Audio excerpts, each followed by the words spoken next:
All right, let's begin the Sunday's games. Eagles at Washington. Now, I understand Washington just played a great game the last time they played Philly, brought them into overtime. If they go for two, if Riverboat Ron maintained his status, he probably should have gone for two and could have beaten the Philadelphia Eagles. However, he didn't, and the Eagles won in overtime. This time, I think the Eagles get their revenge and take care of business with the win and covering the -7 point spread on the road. The next one, Saints at Colts. The Saints offensively have been garbage. Derek Carr has been a major issue for that Saints offense. However, Dennis Allen with his play calling, he's been a bit conservative. I don't love the fact that if you're on a 4-2, 4-3, that you don't go for it. You either elect to punt or you kick a field goal. I would go for those easy plays. You either throw it to Mike Thomas or you let Alvin Kamara do his thing or you let Chris Olave go in there and make some plays. I think without Anthony Richardson out there, I understand Gardner Minshew, he's definitely had his major ups. However, he's had some pretty big downs. I think the Saints defense disrupts Gardner Minshew, costs him to have a couple turnovers. Derek Carr plays good enough. I'm not saying he's going to dominate.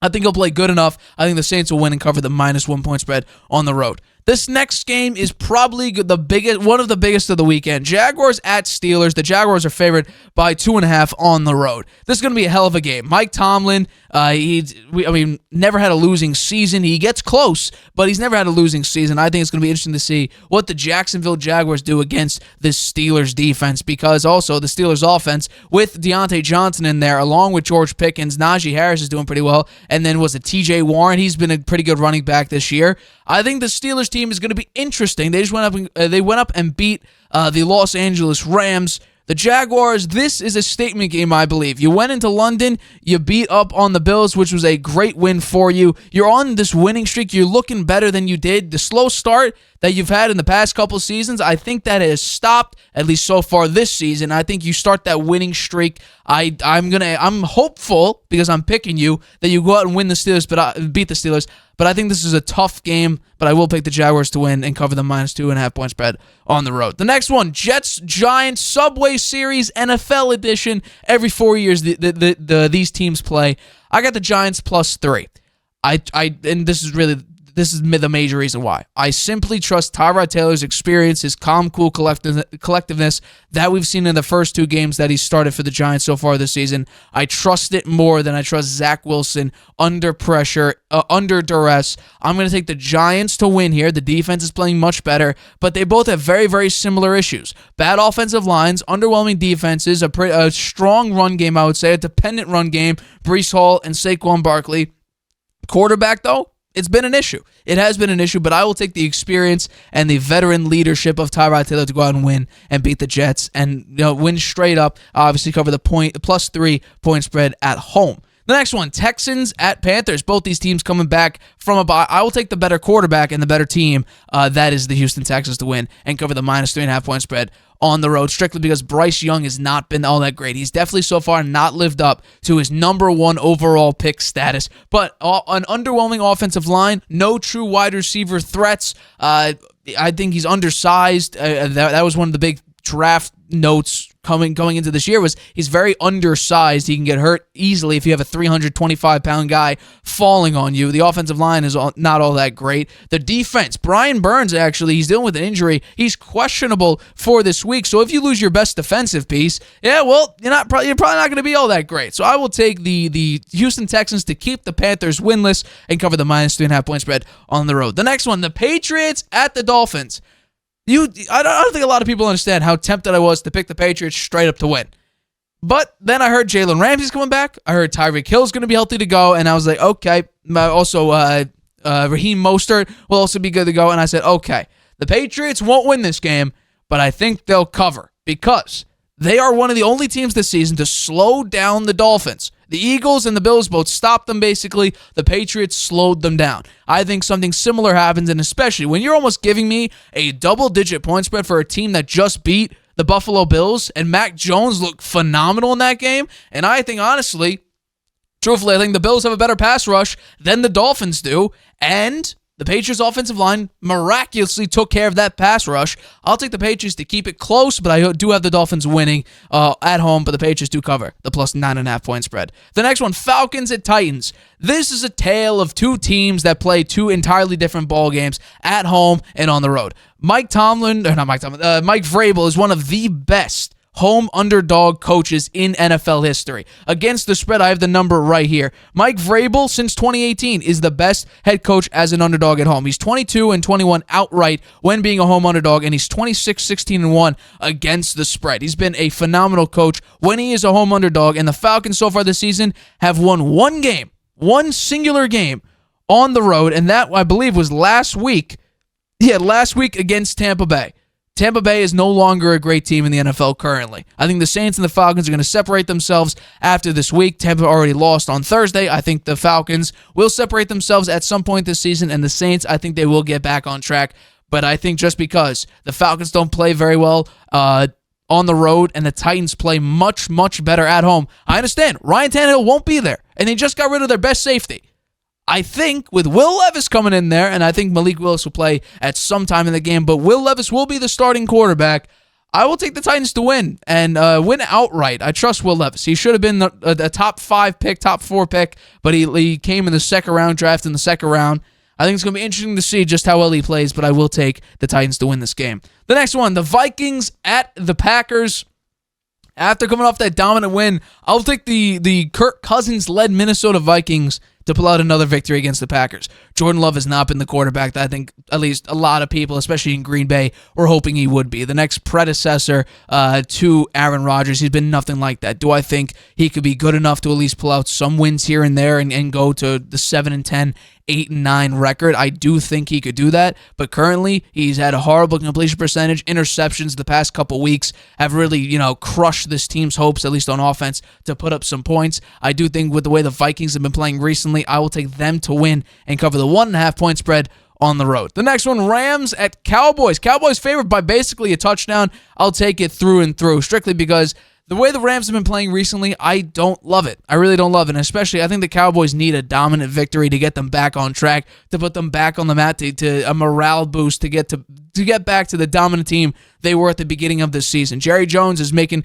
interesting comments about whether or not they're going to be, active at the trade deadline, which is next Tuesday.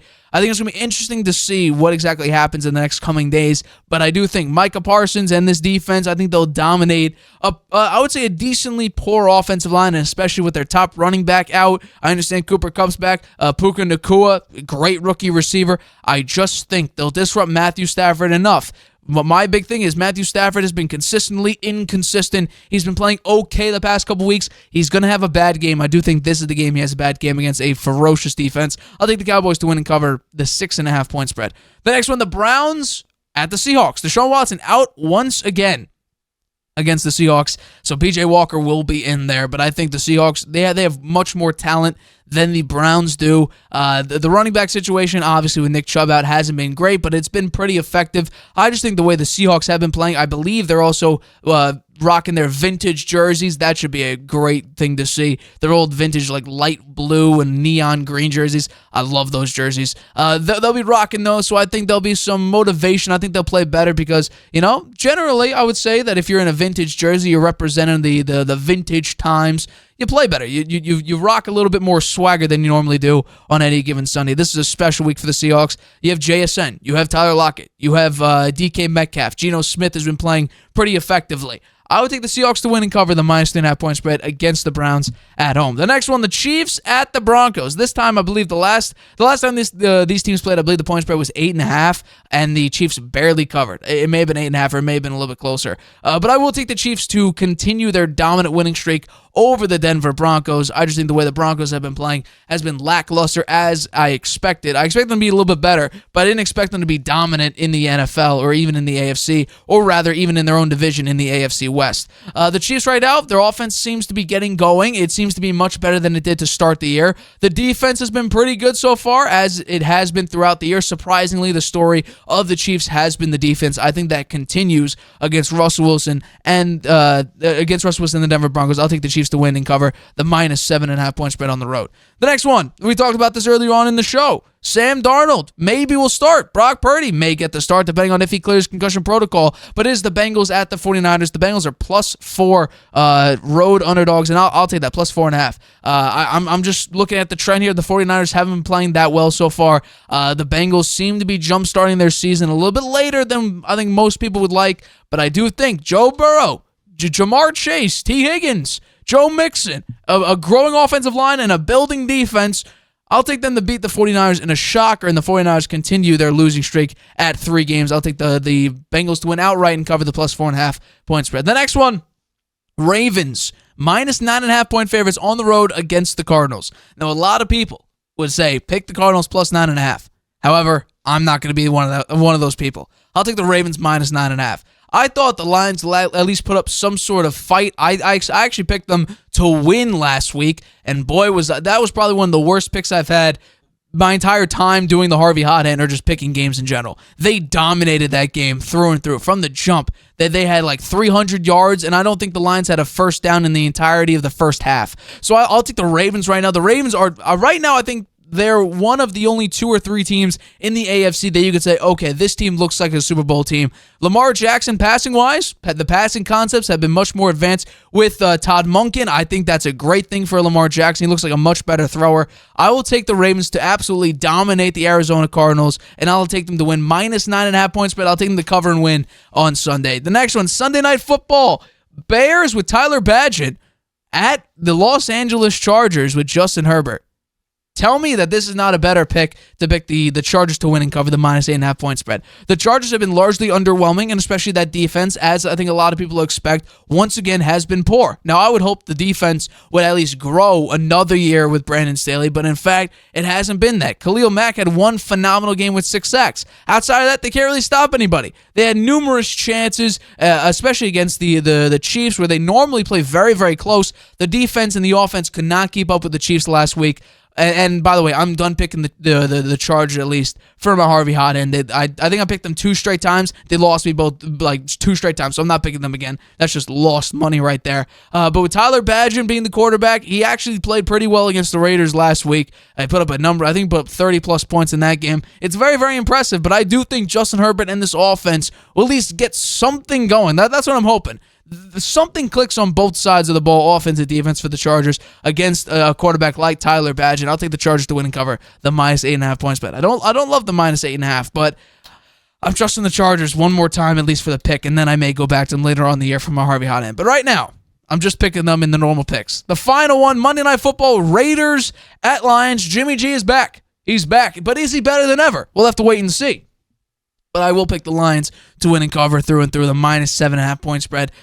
Usually, when good teams, good to great teams, get absolutely humiliated the previous week, that following week, they usually win and or dominate.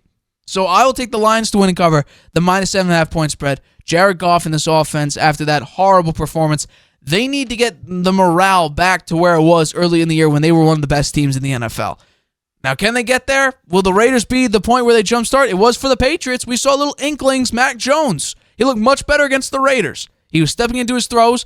Probably could have won that game or at least tied the game if Devontae Parker doesn't decide to drop probably the most beautiful ball anyone has ever seen Mac Jones throw. But maybe the Raiders are a jumpstart for some teams. It at least was for the Patriots. Can they jumpstart their season back to where it was with a win over the Raiders? I'm saying yes, they do. They win and cover the minus 7.5 point spread. Hi, everybody. Thanks for watching. Make sure you subscribe here to get the latest from the show. Also, if you want to check out the full episode, make sure you click the I in the top right-hand corner right now. If you want to listen to this show anywhere you go, make sure you go to anchor.fm/The Harvey Hour or anywhere you get your podcasts.